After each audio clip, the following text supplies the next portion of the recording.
ka thënë pejgamberi sallallahu alaihi wasallam, grupi i shpëtuar janë ata të cilët janë në rrugën në të cilën jam unë dhe sahabët e mi. Dhe ka njëherë Khawarijt thonë, ne nuk jemi në rrugën e sahabëve, sepse Khawarijt i kanë shpallë mosbesimtar sahabët. Shiat gjithashtu, do thotë këto janë që vetë e thonë se nuk janë në rrugën e sahabëve. Shiat thonë se nuk janë në rrugën e sahabëve. Edhe grupet tjera, edhe këta pasuesit ose pjellat e xehmive dhe do të thënë që kanë ardhur më vonë Mu'tazilit dhe Kelamistët dhe Esharit dhe Maturidit, gjithashtu ata thonë nuk jemi në rrugën e sahabëve. Ata dhe e thonë një fjalë, rruga e sahabëve është më e sigurt, më e rehatshme. Mirë po rruga jonë është më precize dhe më me dituri. Do thotë, pra vetë pranojnë që nuk janë në rrugën e sahabëve, prandaj nuk duhet zemrohen nëse themi se janë një prej 72 grupeve. Sepse një grup është ai që ndjek atë që e ka pas pejgamberi sallallahu alaihi wasallam dhe sahabët. Kurse këta 72 tjera janë që e kundërshtojnë rrugën e sahabëve të pejgamberit sallallahu alaihi wasallam. Dhe kjo rrugë duhet të ndiqet në secilën çështje. Nuk ka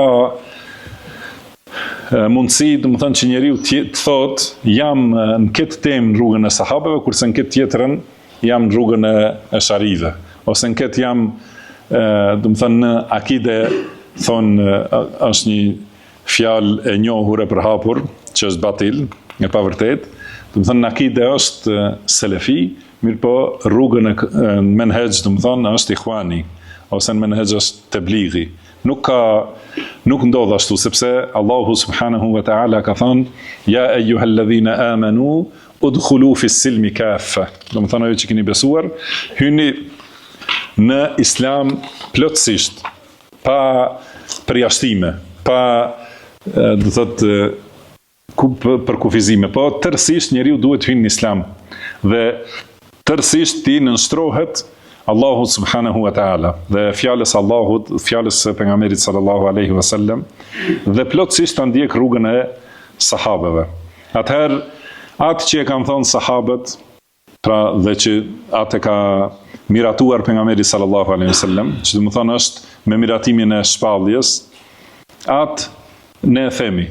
Atë që kanë heshtur ata dhe që nuk e kanë pasur obligim të flasin, do të thonë edhe ne e kemi të drejtën të heshtim. Prandaj Imam Ahmedi ju ka thënë atyre Mu'tazilive, ju ka thënë, kjo që po i thret ti njerëzit, a është diçka që ka thënë pejgamberi sallallahu alaihi wasallam? Jo. A është diçka që kanë thënë Abu Bekri, Omeri, Uthmani, halifet më përpara?